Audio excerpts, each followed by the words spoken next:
Assalamualaikum warahmatullahi wabarakatuh. Alhamdulillah wassalatu wassalamu ala Rasulillah Sayyidina Muhammad ibni Abdillah wa ala alihi washabihi wa mawalah amma ba'du. Baiklah adik-adik sekalian yang dirahmati Allah Subhanahu wa taala. Pada kesempatan kali ini kita akan membahas tentang aliran Syiah. Aliran Syiah adalah aliran yang sudah eksis dan ada sejak zaman dahulu, dan sampai sekarang mereka sudah menyebar di berbagai penjuru dunia, termasuk di negara Indonesia. Nah, pada kesempatan kali ini kita akan mengenal tentang Syiah, apa itu Syiah, dan ruang lingkup dari kelompok Syiah tersebut. Maka, adik-adik sekalian, jika kamu tidak pakai baju, pasti malu dilihat tetangga. Jika kamu tidak punya ilmu, seumur hidup akan sengsara. Pergi ke pasar membeli meja, tidak lupa membeli papan. Belajar ilmu dunia boleh saja, tapi ilmu agama jangan dilupakan. Mari saksikan videonya sampai habis, dan jangan lupa difahami dengan baik dan benar.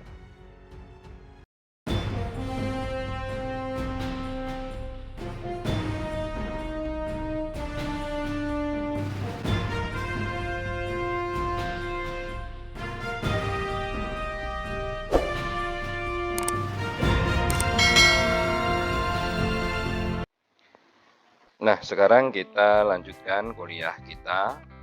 Kita membahas tentang aliran Syiah. Di sini saya akan membahasnya secara umum.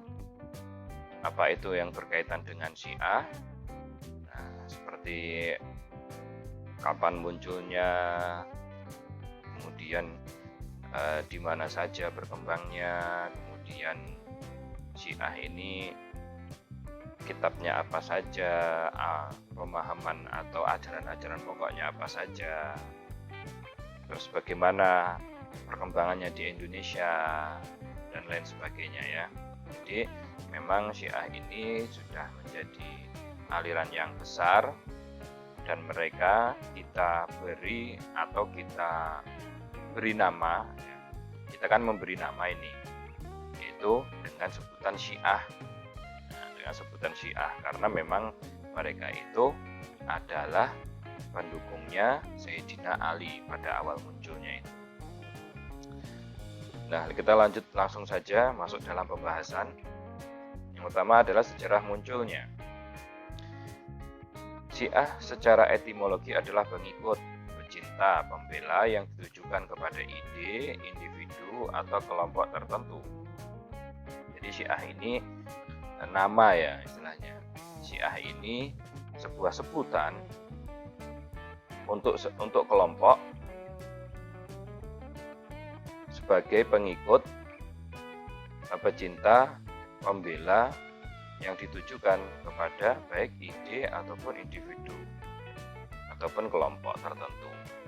Jadi kalau kalian punya pecinta, kayak misalkan kiai punya jamaah, punya pengikut, punya pembela, itu dinamakan Syiah. Dinamakan Syiah. Nah, kemudian selanjutnya adalah Syiah adalah orang yang mencintai Ahlul Bait atau keluarga Nabi.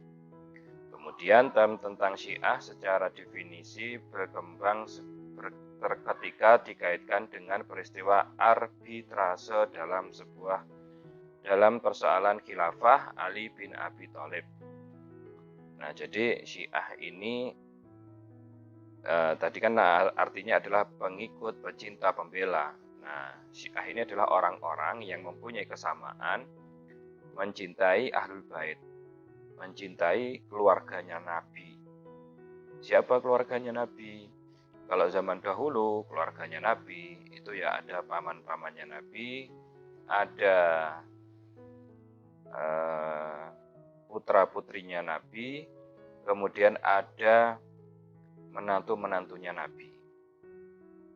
Nah, menantu-menantunya Nabi. Kemudian term tentang Syiah secara definisi berkembang dengan peristiwa arbitrase dalam persoalan khilafah Ali bin Abi Thalib.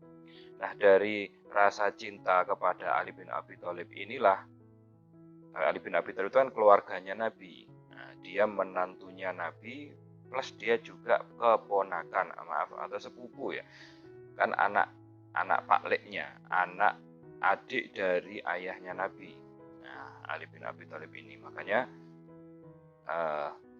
ketika ada peristiwa arbitrase yaitu tahkim, yang mana sebelumnya Ali bin Abi Thalib ini setelah wafatnya Nabi, kemudian setelah Ali bin Abi Thalib diangkat menjadi khalifah, kemudian kan Muawiyah itu kan tidak terima dengan kematiannya Utsman, wafatnya Utsman bin Affan. Maka berperang, kemudian mereka mengadakan arbitrase atau perdamaian ya, perundingan, bisa juga gencatan senjata. Nah, orang-orang yang senang kepada yang mencintai Ahlul Bait atau keluarga Nabi ini, yang secara dia itu mendukung Khalifah Ali bin Abi Thalib itu, walaupun Ali itu kalah dalam peristiwa tahkim atau arbitrase tadi, maka akhirnya dia tetap mendukung Ali bin Abi Thalib. Nah, tetap mendukung, karena memang pada dasarnya dia itu membela Ali terus, ada untuk Sayyidina Ali terus gitu ya, sebagai pengikut dan pecinta, terus juga sebagai pembela Ali. Di mana pemaknaan Syiah bukan hanya sebatas orang-orang yang mencintai Ahlul Bait, tapi mereka adalah orang-orang yang mencintai Ahlul Bait dan mendukung Ali terkait kekhilafahan. Jadi mereka tidak hanya sebagai pengikut, pecinta, tapi dia juga sebagai pembela dalam hal politik. Nah, intinya begitu ya, dalam hal politik. Jadi nggak hanya istilahnya sebagai pengikut pecinta karena Ali bin Abi Thalib ini sebagai menantu Nabi, sebagai keponakannya Nabi atau sepupunya Nabi. Nah, dia juga mendukung secara politik. Kemudian muncullah definisi Syiah menjadi sebuah madhab teologis dalam Islam.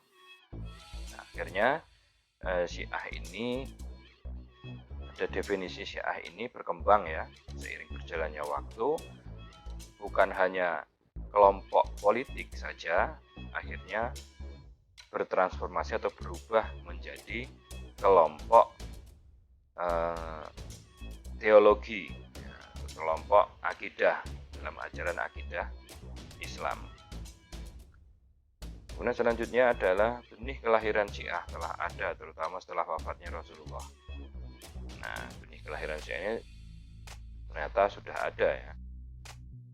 Namun pada periode sejak wafat Nabi sampai terbunuhnya Khalifah Utsman bin Affan, Syiah baru sebatas sikap mendukung Ali secara personal dengan sejumlah argumentasi dan belum menjadi bentuk teologis dan politik praktis. Jadi setelah wafatnya Nabi Muhammad SAW, para sahabat itu berselisih pendapat siapa yang berhak menggantikan Nabi sebagai pemimpin umat Islam. Ketika itu sahabat Ansor mempunyai calon sendiri, kemudian sahabat Muhajirin itu juga punya sendiri, sahabat yang dari Mekah ya. Sahabat dari Mekah itu adalah sahabat Muhajirin, kalau sahabat yang dari Madinah sahabat Ansor. Itu mereka punya calon sendiri-sendiri. Kemudian ada beberapa sahabat juga itu mempunyai calon sendiri. Nah, kalau akhirnya yang menjadi khalifah itu kan disepakati Abu Bakar As-Siddiq, yaitu calon dari Muhajirin atau sahabat dari Mekah. Adapun beberapa sahabat yang mempunyai calon sendiri, mempunyai kandidat sendiri, itu seperti Salman Al-Farisi, Miqdad bin Amr, kemudian Abu Dzar Ghifari. Itu mereka mempunyai kandidat sendiri sebenarnya, tapi kan sedikit ini. Personelnya itu sedikit, pendukungnya sedikit, yaitu siapa? Ali bin Abi Thalib. Nah, mereka itu mendukung Ali bin Abi Thalib. Jadi kesamaan-kesamaan seperti ini, oh sebenarnya aku juga dukung Ali, sebenarnya aku juga dukung Ali, aku pengennya Ali yang jadi khalifah, bukan Abu Bakar, kemudian selanjutnya bukan Umar, bukan Utsman. Nah, mereka inilah yang awal dinamakan benih Syiah itu muncul. Nah, tapi belum ada Syiah itu ketika itu belum ya. Selanjutnya adalah Syiah baru menunjukkan aktivitas politik praktisnya menjelang terbunuhnya Utsman bin Affan dan semakin intensif sejak Ali bin Abi Thalib naik menggantikan Utsman menjadi khalifah. Nah, ketika Ali kalah dalam peristiwa tahkim arbitrase dengan Muawiyah dan bin Abi Sufyan, kelompok Syiah mulai merambah ranah teologis dan kegiatan politik semakin mengeras. Nah, kalau dulu kan dia hanya sebatas sebenarnya aku juga punya kandidat yaitu Ali bin Abi Thalib gitu kan, yang lain juga begitu. Nah, awalnya cuma itu saja. Akhirnya kan mereka mempunyai mempunyai mereka setelah Ali bin Abi Thalib itu diangkat menjadi khalifah, ya kan istilahnya lebih puas, lebih punya power, nah, gitu ya, lebih punya power sebagai pendukung Ali. Nah, makanya ketika Ali kalah dalam peristiwa tahkim atau arbitrase dengan Muawiyah bin Abi Sufyan, maka kelompok pendukungnya Ali ini, kalau dulu sedikit sekarang kan banyak. Nah, sekarang banyak. Itu mulai merambah ranah teologis dan kegiatan politik semakin mengeras. Jadi tidak hanya politik saja, tapi juga merambah ranah teologis. Nah, istilahnya begini, mulai muncullah ketika itu ya hadis-hadis tentang keutamaan Sayyidina Ali kayak gitu ya. Akhirnya mereka meyakini bahwa Ali ini memang benar-benar orang yang layak, orang yang pantas untuk dinobatkan sebagai khalifah, dinobatkan sebagai pemimpin, gitu ya. Nah, kemudian selanjutnya adalah pada masa Daulah Bani Umayyah, Syiah menampilkan penentangannya terhadap penguasa dengan melakukan serangkaian pemberontakan. Ini disebabkan tekanan atau represi dan penganiayaan yang sedemikian kuat terhadap eksistensi Syiah. Nah, Daulah Bani Umayyah. Daulah Bani Umayyah itu adalah dinasti ya, atau kerajaan kalau sekarang. Dinasti atau kerajaan yang mana itu didirikan oleh Muawiyah bin Abi Sufyan. Muawiyah bin Abi Sufyan. Jadi yang belum pernah dengar, yang belum pernah tahu itu agak bingung ya. Apa sih Pak? Ini kan misalkan Bani Umayyah, Muawiyah ini apa ini? Muawiyah itu pendirinya Bani Umayyah.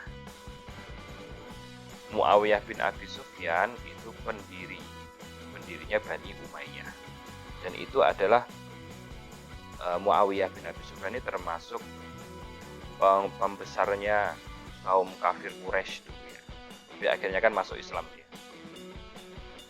Nah, kalau Bani Umayyah itu kan berarti nama dinasti yang mana akan diberikan tampuk kekuasaan itu temurun karena faktor keturunan kayak kerajaan. Nah, karena Syiah itu menganggap bahwasanya yang berhak memimpin umat Islam itu adalah keluarganya Nabi, yaitu Ali bin Abi Thalib. Kemudian setelah itu ada Hasan, putranya Ali, kemudian ada Husain, putranya Ali yang kedua, kemudian habis itu ada lagi putranya Husain, Ali Zainal Abidin, dan terus turun temurun dari anak laki-laki. Nah, karena Bani Umayyah ini telah merebut tampuk kekuasaan kepemimpinan dari Sayyidina Ali, maka Syiah ini terus menentang dan mengadakan perlawanan pemberontakan terhadap Daulah Bani Umayyah. Selanjutnya, pada masa Bani Abbasiyah awal, penentangan Syiah terhadap penguasa berlanjut. Namun pada masa berikutnya, orang-orang Syiah mampu mendirikan sejumlah dinasti sebagai wadah dan memperkuat eksistensinya.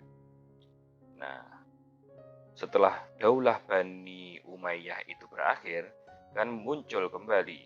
Nah, muncul kembali sebuah keluarga, atau kalau di sini ya marga ya, ada sekelompok marga keluarga dari keturunan Abbas. Makanya khalifahnya atau nama dari dinastinya namanya Bani Abbasiyah. Nah, maka itu muncullah Bani Abbasiyah. Setelah Bani Abbasiyah muncul, Syiah ini terus mengadakan perlawanan. Padahal ya Bani Abbasiyah ini dikatakan ya keluarga Nabi. Keluarganya Nabi Bani Abbasiyah ini. Cuman kan keluarga Nabi dari segi paman kan gitu. Pamannya Nabi Abbas bin Abdul Muthalib. Nah, Bani Abbasiyah ini kan keturunannya Abbas bin Abdul Muthalib. Nah, Abbas bin Abdul Muthalib ini adalah adik dari ayahnya Nabi Muhammad SAW yang bernama Abdullah bin Abdul Muthalib. Nah, maka Syiah tidak maunya ya keturunan Ali, itu maunya Syiah itu. Makanya mereka tetap melakukan pemberontakan. Akan tetapi dengan begitu mereka tetap eksis, menunjukkan eksistensinya, menunjukkan keberadaannya. Nah, ternyata di masa Bani Abbasiyah itu mereka sampai mampu mendirikan dinasti sendiri. Sampai mampu membuat pemerintahan sendiri. Mungkin skalanya ya bisa aja 1 kota atau 2 kota gitulah, 2 kabupaten begitu ya. Jadi mereka itu sampai bisa seperti itu, punya tentara sendiri, punya pemerintahan sendiri. Dia tidak mau tunduk sama Bani Abbasiyah. Nah, itu eksistensi Syiah sampai seperti itu pada zaman dahulu. Bahkan pada zaman dahulu sampai dia itu menguasai dunia Islam. Jadi Syiah itu pernah menguasai dunia Islam loh ya. Nah, di mana para khalifah Islam itu nggak punya power, dia hanya sebuah simbol, dia nggak punya kekuatan militer, dia istilahnya itu ya istilahnya khalifah itu cuma pemanis aja lah gitu. Tapi Syiah itu mampu. Akhirnya dia itu mendirikan kekhalifahan, mendirikan semacam pemerintahan sendiri, kerajaan sendiri. Dan mereka itu juga yang membela Islam dari orang-orangan musuh, seperti ketika perang salib, kemudian Bani Fatimiyah itu ya, ada namanya Bani Fatimiyah dari golongan Syiah itu menguasai Mesir dulu. Dan Bani Fatimiyah ini dia sampai mampu mendirikan Universitas Al-Azhar, universitas pertama kali di dunia dan tertua di dunia, masih ada sampai sekarang. Nah, jadi mereka itu tetap ada dan mereka mempunyai kekuatan sampai sekarang. Nah, aliran-aliran Syiah ini mempunyai beberapa aliran ya. Nah, kalau kita bahas aliran-aliran Syiah itu sangat berbelit-belit dan banyak sekali. Ada 25 lebih, ada yang mengatakan lebih dari itu, karena mereka bercabang-cabang. Akan tapi saya akan membahasnya tiga aliran pokok, aliran terbesar mereka, karena yang lain juga sudah ada yang punah, tidak eksis lagi. Tapi yang 3 kelompok ini mereka eksis. Mereka eksis dan ada sampai sekarang. Nah, secara umum Syiah terbagi menjadi 3 kelompok besar. Itu terjadi di masa Bani Umayyah. Jadi secara umum ini ya, Syiah itu terbagi menjadi 3 kelompok besar, yaitu Syiah Zaidiyah, Syiah Kaisaniyah, dan Syiah Imamiyah. Nah, Syiah Imamiyah ini nama lainnya adalah Isna Asyariyah, Ja'fariyah, dan Rafidhah atau Rawafid. Nah, itu nama lainnya saja. Nanti saya jelaskan kenapa kok ada nama lain. Selanjutnya adalah yang Pertama kita bahas Syiah Zaidiyah. Adalah salah satu sekte Syiah yang dinisbatkan kepada Imam Zaid bin Ali bin Al-Husain bin Ali bin Abi Thalib. Bingung ini. Banyak sekali, Pak. Zaid bin Ali bin Al-Husain bin Ali bin Abi Thalib. Oke. Jadi Syiah Zaidiyah ini pengikutnya Imam Zaid bin Ali. Imam Zaid bin Ali. Kelompok ini lebih moderat dan lebih dekat dengan faham Ahlussunnah wal Jamaah dengan kita maksudnya, sebab mereka tidak mengangkat para imam kepada derajat kenabian. Nah, jadi Syiah Zaidiyah ini pengikutnya Imam Zaid bin Ali. Imam Zaid bin Ali ini dia mengembangkan kelompoknya ini, mengajak pengikutnya ini untuk tidak terlalu berlebihan dalam menyikapi pemimpin-pemimpin atau khalifah-khalifah dalam Islam. Kalau Syiah ini kan pokoknya yang namanya pemimpin dalam Islam itu harus pemimpin utama ya istilahnya. Pemimpin utama dalam Islam itu harus keluarganya Nabi. Kayak kerajaan gitu ya, harus keluarganya Nabi. Nah, keluarga Nabi banyak, tidak hanya satu. Nah, mereka maunya Ali bin Abi Thalib. Nah, gitu. Ali bin Abi Thalib pokoknya, nggak ada yang lain. Nah, gitu ya. Jadi kalau Syiah yang lain, kelompok yang lain itu kan mengangkat imam-imamnya itu seperti Nabi.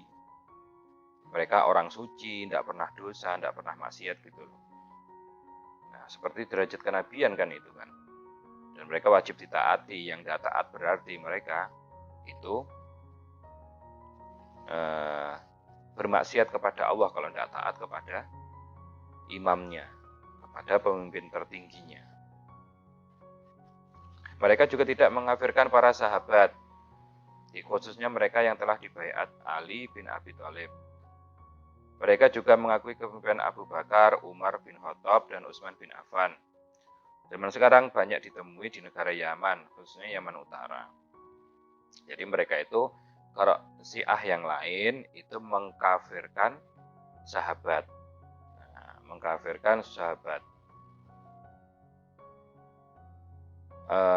Kalau yang ini, kalau yang siapa ini, yang Syiah Zaidiyah ini tidak mengkafirkan sahabat, tidak. Nah, kenapa? Karena bagi mereka itu Ali bin Abi Thalib itu hanya sebagai sebatas sahabat yang paling utama. Kalau kita ini Ahlussunnah wal Jamaah, sahabat yang paling utama dari sahabat-sahabat Nabi, atau istilahnya dia itu derajatnya paling tinggi setelah Nabi dan Rasul, itu adalah Sayyidina Abu Bakar As-Siddiq, kemudian Sayyidina Umar, kemudian Sayyidina Utsman, kemudian Sayyidina Ali. Itu urutannya. Tapi kalau bagi Syiah Zaidiyah, itu yang paling utama setelah Nabi dan yang sahabat Nabi yang paling utama itu adalah Ali bin Abi Thalib. Nah, hanya yang paling utama saja. Nah, tapi kalau mereka juga mengakui kepemimpinan Abu Bakar As-Siddiq dan Umar bin Khattab dan Utsman bin Affan. Kalau Syiah yang lain kan tidak mengakui. Dia berpendapat, kalau Syiah yang lain itu berpendapat bahwasanya Abu Bakar As-Siddiq, Umar bin Khattab ini merampas haknya Ali, merampas haknya Ali dari statusnya sebagai pewaris Nabi Muhammad SAW sebagai seorang pemimpin umat Islam. Nah, akhirnya kan, ini mereka ini dikafirkan gitu loh, sama Syiah yang lain, sama Syiah dan lain dikafirkan ini sahabat Nabi. Dan semua sahabat Nabi yang mendukung Abu Bakar, Umar dan Utsman itu juga dikafirkan semua sama Syiah. Jadi semuanya jadi orang kafir dulu itu setelah Nabi wafat, kemudian Abu Bakar jadi khalifah, akhirnya jadi orang kafir semua. Kecuali beberapa sahabat, yaitu seperti Salman Al-Farisi, Miqdad bin Amr, kemudian Abu Dhal Ghifari, itu yang yang mendukung Ali saja dan beberapa yang orang lain. Nah, kalau Syiah Zaidiyah ini nggak sampai mengkafirkan. Makanya mereka banyak ditemui di negara Yaman, khususnya Yaman Utara. Di Yaman Utara itu banyak sekali kelompok. Mereka ini berkembang menjadi madhab yang dianut di Yaman Utara, yaitu Syiah Zaidiyah. Ini mereka mayoritas di sana, lagi di ibu kota ya, di ibu kota Yaman Utara yaitu Son'a.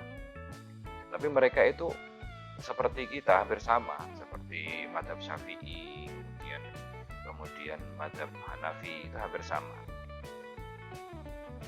Selanjutnya adalah Syiah Kaisaniyah. Syiah Kaisaniyah adalah pengikut Miqdad bin Amr ya. Syiah Kaisaniyah ini pengikutnya Mukhtar, Syiah Kaisaniyah adalah pengikut Mukhtar bin Abi Ubaid As-Saqafi. Nah, disebut Kaisaniyah sebab Mukhtar sendiri mempunyai julukan Kaisan, atau sebab Mukhtar sendiri pernah belajar Islam pada Kaisan Buddha Ali bin Abi Thalib. Jadi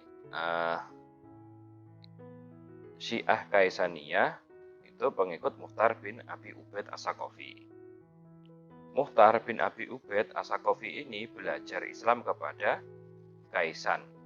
Kaisan belajar Islam kepada Sayyidina Ali bin Abi Thalib, karena Kaisan ini adalah budanya Ali bin Abi Thalib. Ya, secara sanad seperti itulah. Nah, kelompok ini meyakini bahwa putra Ali bin Abi Thalib, yaitu Muhammad Al-Hanafiyah, putra dari istri selain Fatimah Az-Zahra, adalah salah satu imam Syiah yang harus ditaati, bahkan nomor 2 setelah Ali. Ya, ini akhirnya kan pecah juga kalau seperti ini. Kalau mereka itu pendukungnya Ali, pokoknya Ali lah, nggak ada yang lain gitu kan. Nah, ternyata setelah Ali itu siapa? Mereka kan sebenarnya kan menganut sistem kerajaan ya, berarti keturunannya Ali. Dan ternyata keturunan Ali itu banyak, ada Hasan, ada Husain, ada Muhammad Al-Hanafiyah dari istri yang lain, ada dan lain sebagainya. Nah, akhirnya dia juga bingung. Nah, pecahlah mereka karena apa? Perbedaan persepsi, perbedaan pandangan siapa sih yang berhak menggantikan Ali. Nah, salah satu pecahan sektenya itu adalah Syiah Kaisaniyah yang menganggap bahwasannya penerusnya Ali itu adalah Muhammad Al-Hanafiyah. Nah, ajaran pokok kelompok ini pada awalnya adalah balas dendam atas wafatnya Husain bin Ali di Karbala dan mengkultuskan pemimpin mereka seperti mempunyai ilmu tinggi dan mengetahui hal gaib. Jadi bagi mereka, ajaran pokok mereka, kelompok ini adalah misinya itu adalah balas dendam atas wafatnya Husain bin Ali di Karbala. Nah, jadi mereka ini mencari siapa saja pasukan yang terlibat dalam pengepungan Sayyidina Husain di Karbala. Nah, mereka dicari semua, dibunuhin satu-satu itu. Dan mengkultuskan pemimpin mereka. Jadi mereka itu mengkultuskan pemimpin mereka. Seakan-akan pemimpin mereka itu mempunyai ilmu yang sangat tinggi, yang tidak ada bisa menandinginya, kemudian mengetahui hal-hal gaib, gitu ya, mengetahui hal gaib sehingga si pemimpin ini bisa menerawang, tahu masa depan lah kayak gitu ya, tahu masa depan karena apa? Dia mengetahui hal gaib. Nah, ya hampir sama kayak dukun kalau begitu, berarti mengetahui hal-hal masa depan kemudian disebar-sebarkan, nanti begini terus diyakini kebenarannya. Tidak ada seperti itu. Nah, tidak ada yang seperti itu. Kemudian selanjutnya adalah Syiah Imamiyah. Nah, inilah Syiah yang terbesar ya, Syiah yang paling besar yang ada di dunia Islam. Syiah Imamiyah disebut Imamiyah sebab dasar keyakinan atau akidah mereka yang paling pokok adalah imamah atau kepemimpinan. Pengangkatan dan kepatuhan kepada si imam menjadi tolak ukur keimanan. Nah, inilah yang menjadi pokok dari akidah mereka. Imamiyah itu artinya kepemimpinan. Harus diingat-ingat ini, nanti susah bedakan imamiyah. Nah, kemudian selanjutnya sebutan lainnya adalah Isna Asyariyah. Isna Asyariyah ini artinya 12. Nah, sebab mereka meyakini dan mengakui 12 imam keturunan Ali bin Abi Thalib. Nah, mereka meyakini dan mengakui adanya 12 imam tersebut. Nah, pemimpin mereka, panutan mereka, perkataan mereka nggak bisa dibantah dan lain sebagainya. Siapa saja ke-12 imam itu? Ini urutannya. Yang pertama Ali bin Abi Thalib. Nah, Ali bin Abi Thalib punya putra namanya Hasan, kedua. Lalu Hasan mempunyai adik ya, putranya Ali bin Abi Thalib bernama Husain. Nah, ini imam ketiga.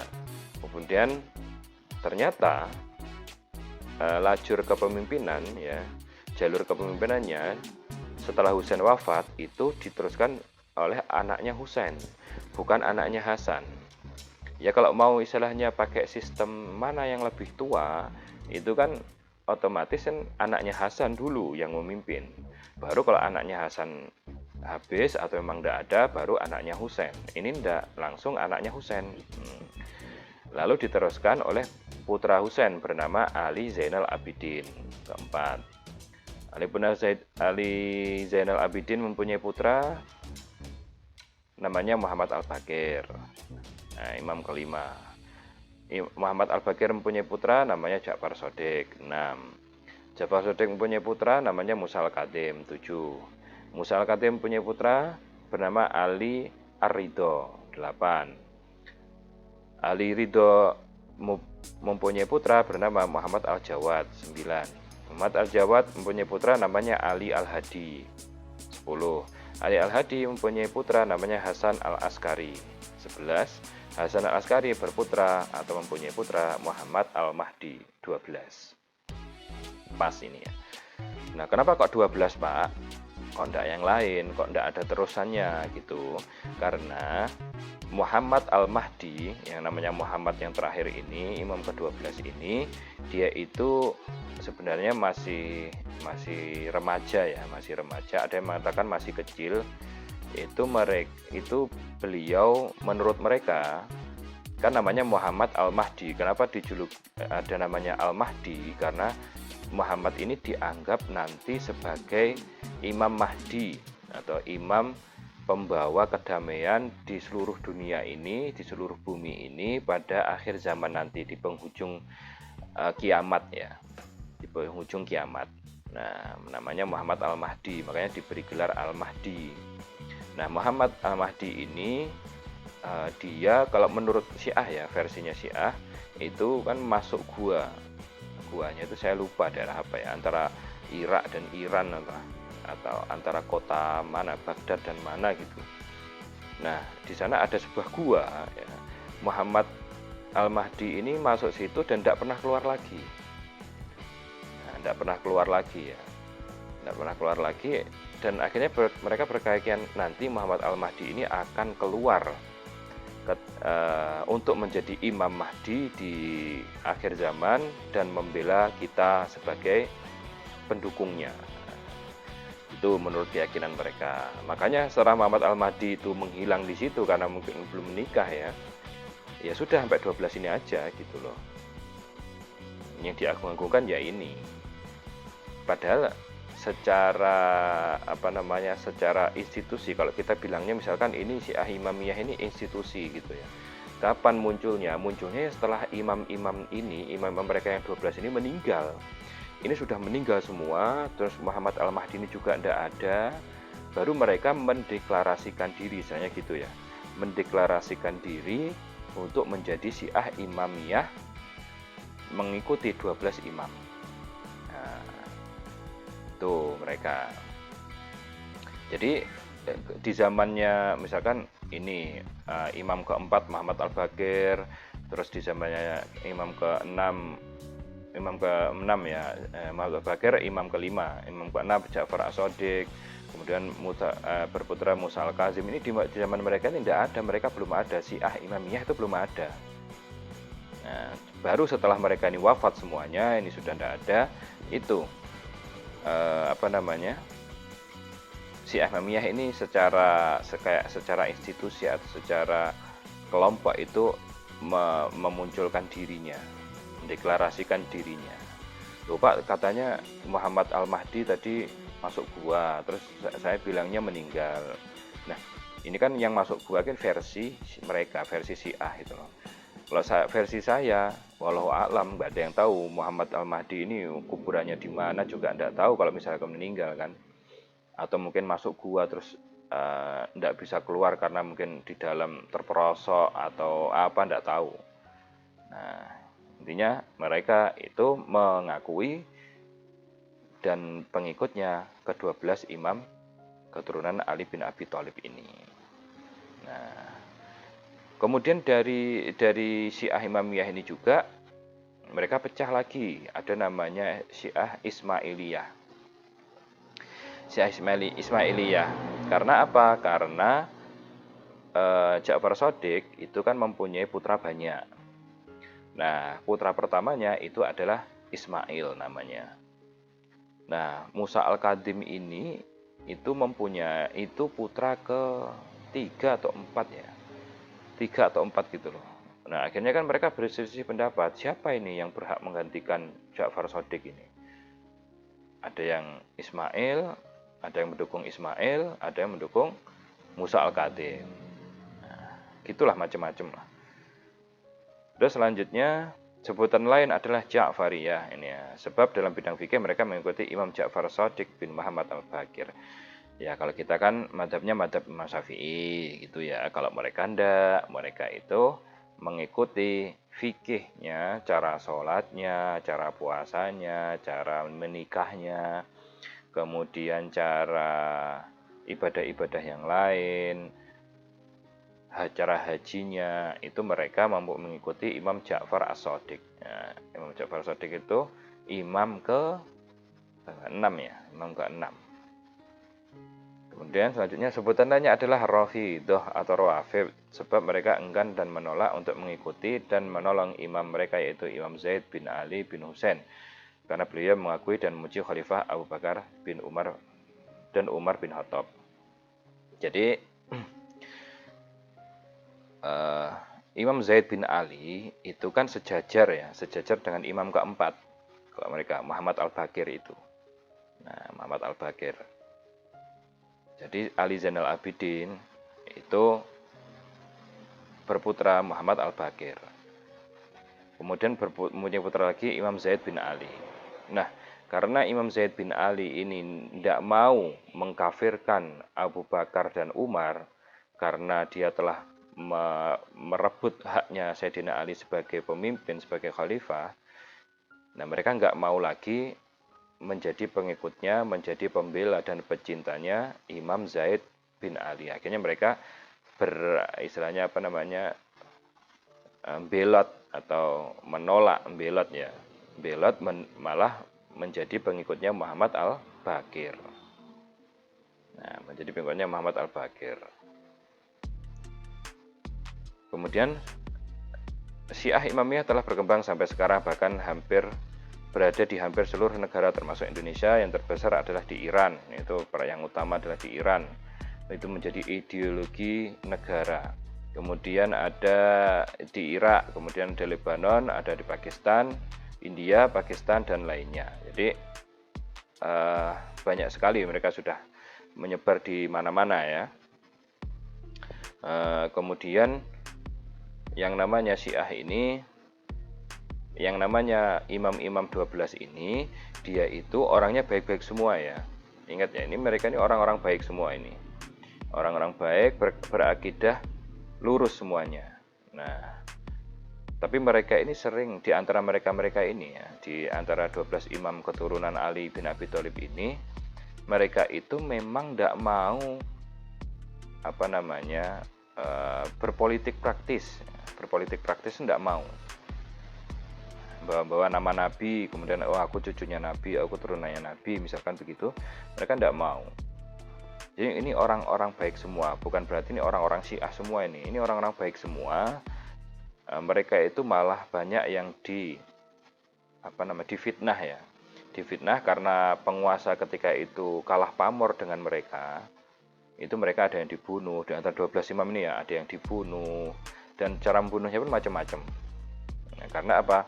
Penguasa ketika itu merasa kalah pamor, merasa tidak mempunyai power, tidak mempunyai istilahnya kekuasaan, karena kalah dengan wibawa, kalah dengan ketenaran atau ilmu dari imam 12 ini. Ajaran pokok Syiah. Nah, ini ajaran pokok Syiah, ini inti dari pembahasan kita ya. Yang pertama adalah imamah. Ini sering akan kita sebut ya. Imamah, imam, imamiyah. Beda nggak Pak itu antara imamah dan imam? Sama. Artinya kepemimpinan.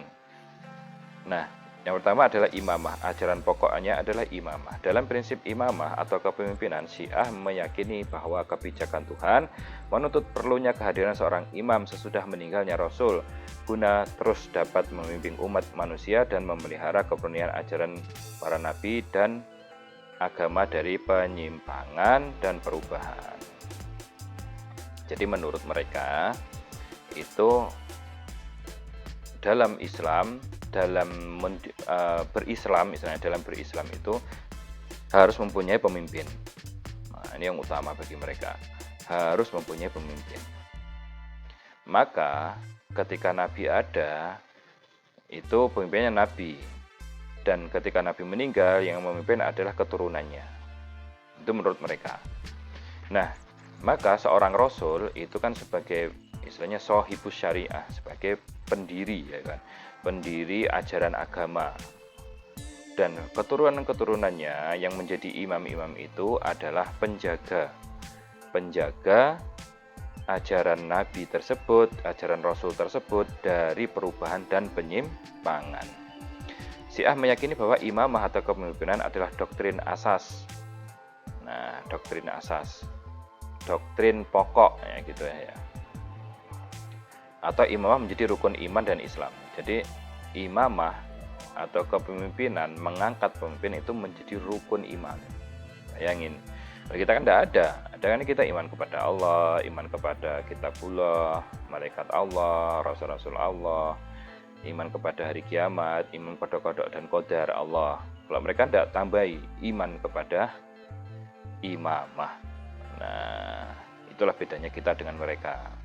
Serta tidak dilahirkan dari musyawarah seperti khalifah atau presiden, sebab semua berdasarkan nas atau wahyu. Jadi menurut mereka yang namanya kepemimpinan atau pemimpin itu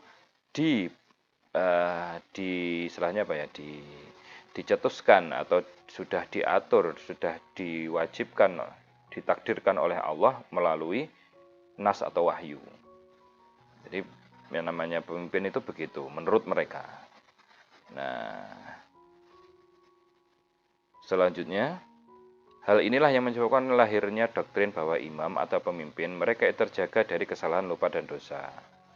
Nah, karena berupa nas atau wahyu atau sudah ketentuan dari Allah, kemudian diwahyukan Allah, maka pemimpin mereka ini seperti Nabi, menjadi orang suci yang terjaga dari dosa, lupa, dan kesalahan. Nah, ini tidak bisa ini. Kalau kita kan yang terjaga dari lupa, dosa, dan kesalahan itu adalah khusus Nabi saja. Nah, mereka tidak, imamnya juga begitu. Makanya imamnya itu ngomong apa saja pasti dituruti. Yang kedua adalah raja'ah atau inkarnasi. Raja'ah artinya kembali. Dalam doktrin mereka, semua imam-imam Syiah dan yang memusuhinya akan dibangkitkan kembali setelah datangnya Imam Mahdi. Nah, raja'ah itu inkarnasi ya.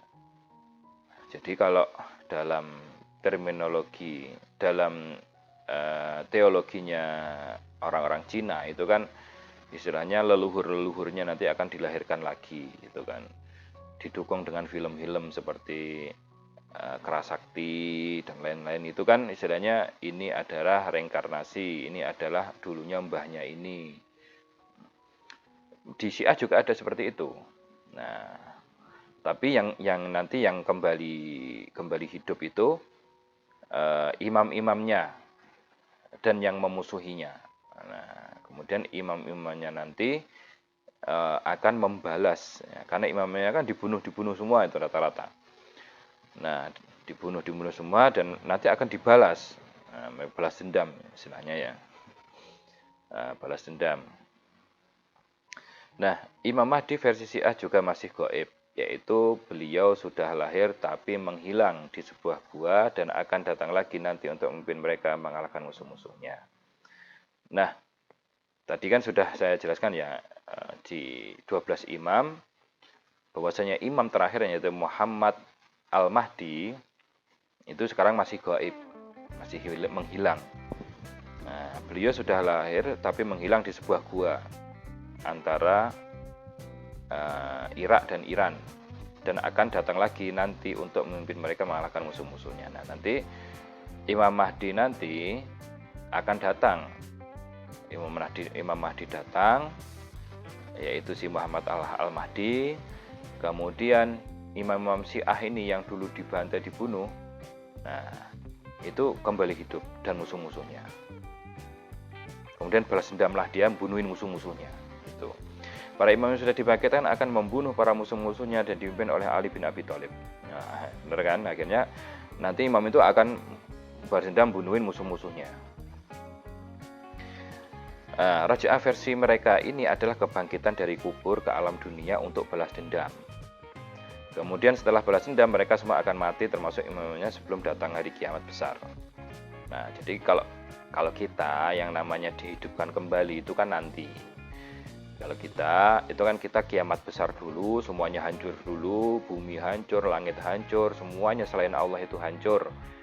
Nah, kemudian imam-imam mereka kemudian kita akan dihidupkan lagi oleh Allah untuk mempertanggungjawabkan perbuatan kita di dunia, kan begitu kan. Nanti ada yang masuk neraka, ada yang masuk surga. Nah, kalau mereka enggak, versi Syiah enggak. Jadi imam-imam dan musuh-musuhnya ini akan dibangkitkan sebelum kiamat besar. Dibangkitkan lagi sebelum kiamat besar, kemudian mereka akan balas dendam. Balas dendam dibunuhin semua, ya kan? Sudah selesai, nanti mereka juga mati lagi. Imam-imamnya akhirnya juga mati lagi. Kemudian datanglah kiamat besar. Nah, kemudian setelah itu gimana, Pak? Enggak tahu. Walau alam. Nah, itu versi mereka. Nah, ini yang ketiga, ini taqiyah. Ini yang pokok ya dalam ajaran mereka itu adalah taqiyah. Taqiyah, apa itu taqiyah? Nah, taqiyah adalah atau mempunyai arti menampakkan ucapan dan perbuatan yang berlawan dengan apa yang disimpan dalam hati. Nah, hampir bisa dikatakan ini munafik lah ya. Sama ini taqiyah sama munafik ini hampir sama ini. Konsep dan doktrin taqiyah diberlakukan oleh kaum Syiah dengan tujuan melindungi Islam dan madhab Syiah. Taqiyah bisa digunakan terhadap semua orang di luar Syiah, terutama kelompok Ahlussunnah wal Jamaah. Nah, taqiyah ini kan istilahnya kamuflase ya. Singkatnya kamuflase untuk menutupi keislaman. Kamuflase untuk menutupi keislaman. Jadi taqiyah ini boleh dilakukan dalam Islam, itu boleh. Nah, dasarnya apa? Kan taqiyah ini kamuflase kan istilahnya. Menyembunyikan keislaman. Loh, yang disembunyikan keislaman. Kalau munafik kan enggak, yang disembunyikan kekafiran kan gitu kalau munafik itu. Ngakunya Islam ternyata di hatinya enggak. Itu kalau munafik. Ngakunya itu Islam padahal hatinya enggak. Tapi kalau taqiyah ini itu ngakunya kafir tapi hatinya tetap Islam. Gitu ya. Nah, dalam Islam itu ada dasarnya, ada dalilnya gitu ya. Mereka berdalih dengan ayat yang berbunyi, barang siapa yang kafir kepada Allah sesudah dia beriman, dia mendapatkan kemurkaan Allah. Kecuali orang yang dipaksa kafir padahal hatinya tetap tenang dan beriman, dia tidak berdosa. Akan tetapi orang yang melapangkan dadanya untuk kekafiran, maka kemurkaan Allah menimpanya dan baginya adab yang besar. Quran Surat An-Nahl ayat 106. Jadi dalam ayat ini seakan-akan bicara seperti ini. Jika kamu itu kafir setelah kamu iman, maka kamu akan mendapatkan murka Allah. Kecuali jika kamu dipaksa untuk meninggalkan agama Islam, nah terus kamu pura-pura meninggalkan agama Islam padahal hatimu tetap Islam, maka itu tidak apa-apa. Itu. Nah, maka itu tidak apa-apa. Jadi di sini itu kita tidak apa-apa kamuflase di sini. Tapi kan istilahnya kalau kita dipaksa untuk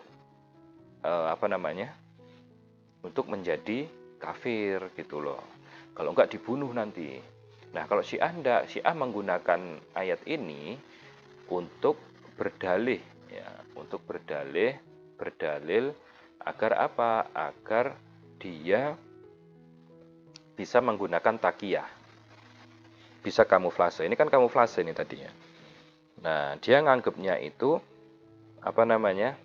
misalkan di Syiah ini hadir di lingkungannya orang NU. Dia kayak orang NU, ngaku NU, ikuti tradisi NU, tapi dia menyembunyikan kesyiahannya. Kalau dia di lingkungan Muhammadiyah juga begitu. Kalau dia di lingkungan ormas yang lain misalkan sekarang ya juga begitu. Dia pura-pura. Nah, gitu ya. Berarti kan tidak sama dengan ayatnya loh. Ayatnya ini loh, kalau kita dipaksa untuk jadi kafir. Nah, Syiah ini berarti nganggep bahwasanya orang Islam di luar Syiah itu kafir, mungkin begitu ya. Walau alam. Nah, maka inilah yang tidak bisa dibenarkan. Itu ya. Kemudian kekeliruan mereka menggunakan ayat ini adalah, jadi mereka kan berdalih dengan ayat ini untuk takiyah. Nah, kita jawab bahwasanya mereka itu keliru. Kekeliruan mereka menggunakan ayat ini adalah takiyah tidak diposisikan sebagai dispensasi, tapi sebagai rukun agama. Nah, kalau di ayat ini kan istilahnya takiyah itu dibolehkan, ngakunya keluar dari Islam tapi hatinya tetap Islam itu dibolehkan karena apa? Itu adalah dispensasi. Dan nanti kalau tidak keluar dari Islam, tidak ngaku keluar dari Islam, dibunuh. Berarti kan dispensasi itu. Nah, daripada dibunuh, ya tetap hidup tapi pura-pura kafir. Takiyah yang kedua, takiyah tidak diterapkan untuk menjaga keimanan dari orang kafir.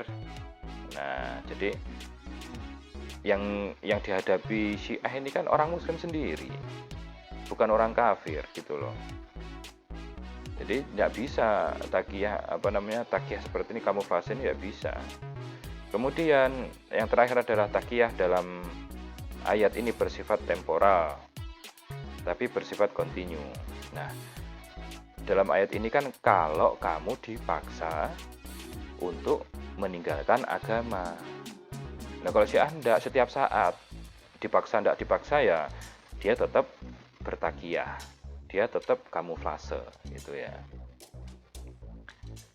Kemudian selanjutnya adalah kitab suci dan hadis versi Syiah. Jadi Syiah ini mempunyai kitab-kitab suci selain Al-Quran yang ada di kita, yang sama dengan kita. Dia juga punya kitab suci yang lain. Dia punya Al-Quran versi lain yang dijadikan rujukan oleh mereka. Yang pertama adalah Sohifah Du'abah As-Saif namanya. Sohifah itu artinya lembar-lembar. Nah, lembaran. Sohifah itu artinya lembaran. Nah, apa itu Sohifah Du'abah As-Saif?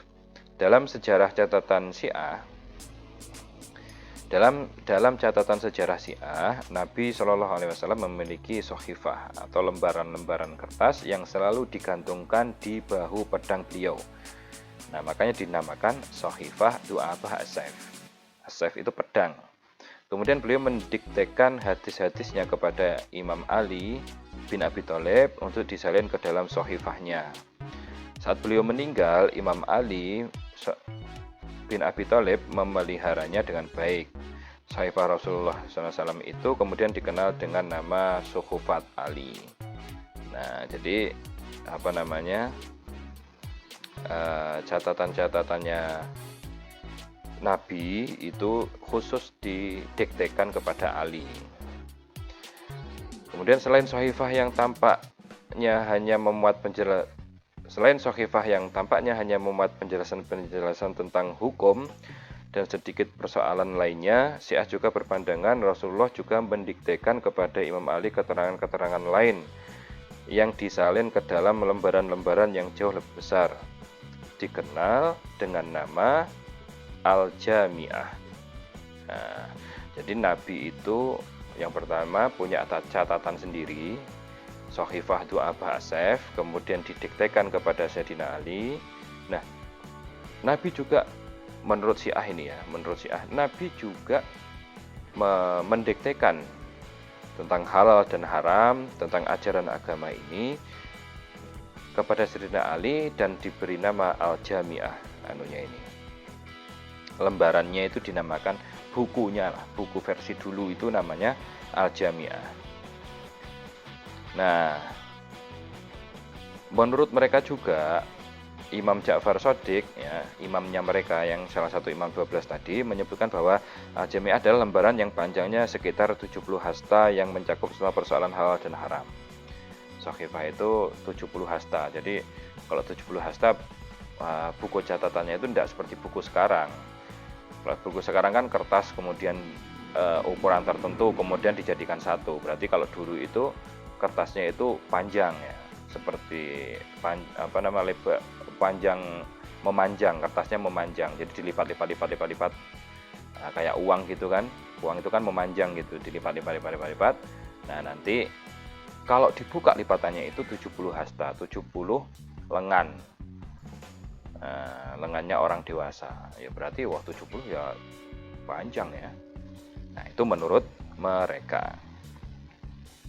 Selain Al-Jami'ah, itu juga ada namanya Sohifah Al-Namus atau lembaran-lembaran namus. Apa itu lembaran namus? Lembaran namus itu berisi nama para pengikut sekaligus para musuh mereka hingga hari kiamat. Nah, jadi di dalam Sohifah Namus ini ada namanya pengikut sekaligus musuhnya mereka sampai hari kiamat. Mereka sudah pada tahu ya siapa musuh-musuhnya. Ya, walau alam. Kemudian selanjutnya adalah yang keempat, ada Sohifah Al-Abithah. Nah, Sohifah Al-Abithah ini berisi 60 kabilah Arab yang halal darahnya. Nah, jadi Sohifah Al-Abithah ini 60 daftar ya. Daftar orang yang boleh dibunuh, ya gitu intinya ya. Nah, kabilah Arab, 60 nama kabilah di Arab. Selanjutnya adalah Al-Jafr Al-Abyad. Al-Jafr Al-Abyad ini berisi, ya ini Jafar Abyad itu istilahnya gabungan, kitab gabungan antara Zabur, kemudian kemudian Taurat, kemudian Injil, kemudian lembaran-lembarannya Nabi Ibrahim, lembaran-lembaran atau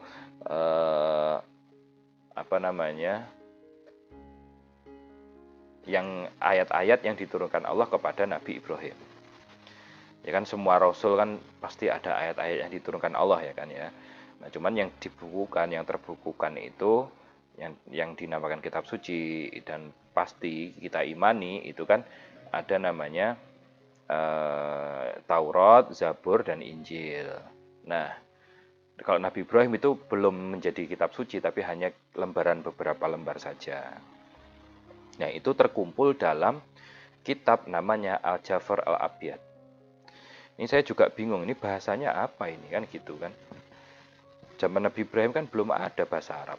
Zaman Nabi Musa juga bahasa Ibrani Tauratnya itu. Nah, jadi kan bingung juga saya ini, kok bisa ada dalam bahasa Arab gitu loh. Ya walau alam lah, itu kan versi mereka. Kemudian yang keenam namanya Mushaf Fatimah.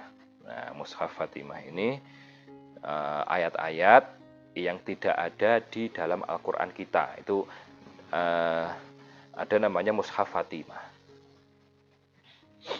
Kemudian selanjutnya adalah kitab-kitab hadis induk Syiah. Syiah itu juga punya kitab-kitab hadis induk. Kalau kita kan begini, kalian mendengarkan hadis itu kan ada hadis riwayat Imam Bukhari, itu kan. Atau hadis riwayat Bukhari, hadis riwayat Muslim, hadis riwayat Imam Nasai, Imam Tirmidzi. Nah, itu mereka itu adalah imam-imam kita dalam bidang hadis. Nah, mereka itu telah berjasa mengumpulkan, terus melakukan rihlah atau perjalanan dari kota ke kota mencari hadis, menghafalkan, membukukannya. Nah, makanya ada Imam Bukhari, Imam Muslim, Imam Tirmidzi. Nah, kalau Syiah ini ada kitab sendiri, mereka mempunyai imam sendiri. Nah, nama kitabnya ada Al-Kutub Al-Arba'ah atau buku 4. Artinya buku 4 atau 4 buku. Yang pertama Al-Kafi karya Al-Kulaini. Al-Kafi karya Al-Kulaini ini adalah kitab induknya mereka ya. Ini nggak bisa dipungkiri lagi. Ini kitab induknya Syiah, namanya Al-Kafi karya Al-Kulaini. Nah, bahkan di Al-Kulaini, di karya Al-Kulaini inilah kita tahu bahwasanya orang Syiah itu memaksumkan atau istilahnya mensucikan imam mereka ya. Kemudian imam Syiah itu 12 itu dari Al-Kafi karya Al-Kulaini ini. Kemudian yang kedua adalah Man La Yahduruhu Al-Faqih karya Muhammad bin Ali bin Husain, dan dalam kitab tersebut terdapat 5.963 hadis. Nah, ini kitab hadisnya. Kemudian yang ketiga adalah Al-Tahdhib karya Muhammad bin Hasan Al-Tusi. Nah, dalam kitab ini tertulis 13.590 hadis. Banyak juga ya. Kemudian yang keempat ada lagi Al-Istibsar karya Muhammad bin Hasan Al-Tusi, sama. Dalam kitab ini terdapat 5.511 hadis.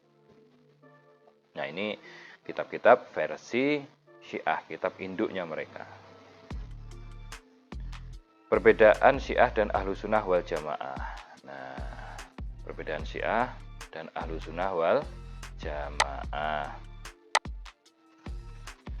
Ahlussunnah wal Jamaah ini kita, maksudnya perbedaan kita dengan Syiah itu apa? Majelis Ulama Indonesia dalam rapat kerja nasional bulan Jumadil Akhir tahun 1404 Hijriah yang bertepatan dengan 1984 Masehi menjelaskan perbedaan antara Syiah dan Ahlussunnah wal Jamaah sebagai berikut. Yang pertama adalah Syiah menolak hadis yang tidak diriwayatkan oleh Ahlul Bait. Ahlul Bait itu keluarga Nabi. Nah, pokoknya hadis harus dari keluarganya Nabi. Soalnya pasti Nabi memberikan wejangan-wejangan khusus, mungkin begitulah ya, dan lebih terjaga menurut mereka. Sedangkan Ahlussunnah wal Jamaah tidak membeda-bedakan asalkan hadis tersebut mempunyai syarat ilmu mustalah al-hadis, seperti yang kalian pelajari di mata kuliah studi hadis nanti. Yang kedua, Syiah memandang imam itu maksum atau orang suci, sedangkan Ahlussunnah wal Jamaah memandangnya sebagai manusia biasa yang tidak luput dari kekhilafan atau kesalahan. Ini sudah kita bahas. Kemudian yang ketiga, Syiah tidak mengakui ijma atau konsensus tanpa adanya imam, sedangkan Ahlussunnah wal Jamaah mengakui ijma tanpa mensyaratkan ikut sertanya imam. Jadi menurut mereka imam itu harus ada terus dalam keputusan beragama ya, yang digunakan oleh seluruh umat Islam. Itu imam harus ikut, harus memutuskan itu. Kemudian yang keempat, Syiah memandang bahwa menegakkan kepemimpinan atau pemerintahan adalah termasuk rukun agama. Nah, tadi kan ya, masuk rukun agama. Sedangkan Sunni atau Ahlussunnah wal Jamaah memandang dari segi kemaslahatan umum dengan tujuan keimamahan adalah untuk menjamin dan melindungi dakwah dan kepentingan umat. Jadi kita itu ada pemimpin atau tidak itu tidak masalah. Nah, yang baik ada pemimpin, pastilah ya. Tapi istilahnya dasarnya ada pemimpin itu karena kemaslahatan umum, bukan untuk diimani, bukan untuk diimani. Yang kelima, Syiah pada umumnya tidak mengakui kekhalifahan Abu Bakar As-Siddiq, Umar bin Khattab, dan Utsman bin Affan. Sedangkan Ahlussunnah wal Jamaah mengakui keempat khulafa Rasyidin, yaitu Abu Bakar, Umar, Utsman, dan Ali bin Abi Thalib. Ini perbedaannya ya. Dan di sini sedikit tidak menyinggung kepada berkaitan dengan fikih ya. Kalau fikih banyak sekali bedanya kita dengan Syiah. Nah, dalam pernikahan saja Syiah itu membolehkan nikah kontrak ya. Nikah mut'ah atau nikah kontrak itu boleh menurut Syiah. Kita kan tidak boleh. Nah, dan lain sebagainya. Kalau sholat mereka harus bawa batu. Jadi untuk sujud itu nanti di batunya itu. Itu menurut Syiah itu batu dari apa? Wallahu alam, kayaknya batu dari Iran sana atau gimana ya. Pokoknya harus ada batunya itu. Adzannya juga beda. Adzannya berbeda, kemudian rukun iman atau rukun Islamnya itu ada perbedaannya juga. Itu yang dasar-dasar saja lah, itu sudah berbeda. Terus kalau Syiah itu kalau tidak salah, sholatnya itu sehari 3 kali ya, kalau nggak salah ya. Subuh, duhur, asar dijamak, maghrib isya juga dijamak, jadi 3 kali. Ya itu, atau itu hanya sebagian Syiah saja, walau alam, tapi setahu saya ada yang begitu dulu. Sholatnya itu hanya 3 kali dalam sehari. Perkembangan Syiah di Indonesia. Ditinjau dari berbagai perjalanan sejarah, Syiah di Indonesia dapat dikategorikan dalam 4 generasi utama, yaitu yang pertama, mulai awal masuknya Islam di Indonesia, Syiah pertama kali datang ke Aceh. Raja pertama kerajaan Samudra Pasai yang terletak di Aceh, Marah Silu, adalah memeluk agama Islam versi Syiah dan memakai gelar Malikul Saleh. Nah, jangan kaget kalau ini. Nah, jadi yang ini kan berdasarkan penelitian ya. Benar tidaknya walau alam. Kan tapi bisa juga dibantah, ini bisa. Tapi saya masih baru menemukan ini, dan ternyata yang namanya Aceh, Islam masuk ke Aceh pertama kali, datang ke Aceh, itu ada yang versinya Syiah. Nah, dengan kerajaan Samudra Pasai, di kerajaan Samudra Pasai. Kemudian tapi pada zaman Sultan Iskandar Sani, kekuasaan kerajaan di Aceh dipegang oleh ulama ahli sunnah wal jamaah atau Sunni, sehingga sejak saya itu kelompok Syiah tidak lagi menampakkan diri. Jadi ya setelah Sultan Iskandar Sani berubah menjadi ahli sunnah wal jamaah. Kemudian sebelum meletus revolusi Iran tahun 1979, Syiah sudah ada di Indonesia, baik Imamiyah, Zaidiyah, dan lainnya. Mereka menyimpan keyakinan itu hanya untuk diri sendiri dan keluarga yang sangat terbatas. Sebab itu mereka bersikap sangat eksklusif, belum ada semangat untuk menyebarkan pahamnya pada orang lain. Jadi Islam di Iran itu kan ada revolusi Iran ya. Ada revolusi Iran, yang mana revolusi tersebut Iran mendirikan Republik Islam Iran kalau nggak salah. Dulu sebelumnya kan hanya Republik, dan menjadikan Syiah sebagai ideologi negara. Di Indonesia sebelum itu sudah ada orang Syiah, bahkan yayasannya sudah ada di Pasuruan, itu namanya YAPI, ada yayasan Syiah itu. Kemudian selanjutnya, di Indonesia oleh kalangan intelektual yang kebanyakan dari kalangan perguruan tinggi tertarik kepada Syiah sebagai alternatif pemikiran Islam. Mereka lebih tertarik terhadap pemikiran Syiah daripada ritus-ritus atau fikihnya. Dari segi struktur sosial, generasi ini terdiri dari kelompok menengah ke atas, dari mahasiswa dan akademisi perguruan tinggi. Nah, memang kalau dalam dunia akademisi itu di kampus-kampus itu kan kita ada istilahnya tidak ada sekat untuk mempelajari aliran-aliran lain, karena memang kita butuhkan untuk penelitian. Nah, tapi kan ini istilahnya yang mempelajari aliran lain seperti Syiah, ini kan dia sudah mempunyai pondasi yang kuat gitu loh. Ya kalau kita nggak punya pondasi yang kuat, kemudian main aja kita membaca kitab-kitabnya Syiah, kemudian kita praktekkan, ngapain kan gitu kan, malah kita yang tersesat sendiri. Nah, jadi istilahnya Syiah itu bisa dijadikan alternatif pemikiran, karena biar hidup ilmu pengetahuan di kampus. Oke, selanjutnya adalah kelompok yang keempat, ini adalah kelompok yang mulai mempelajari fikih Syiah. Kalau tadi kan hanya pemikirannya, sekarang sudah mulai mempelajari fikih Syiah.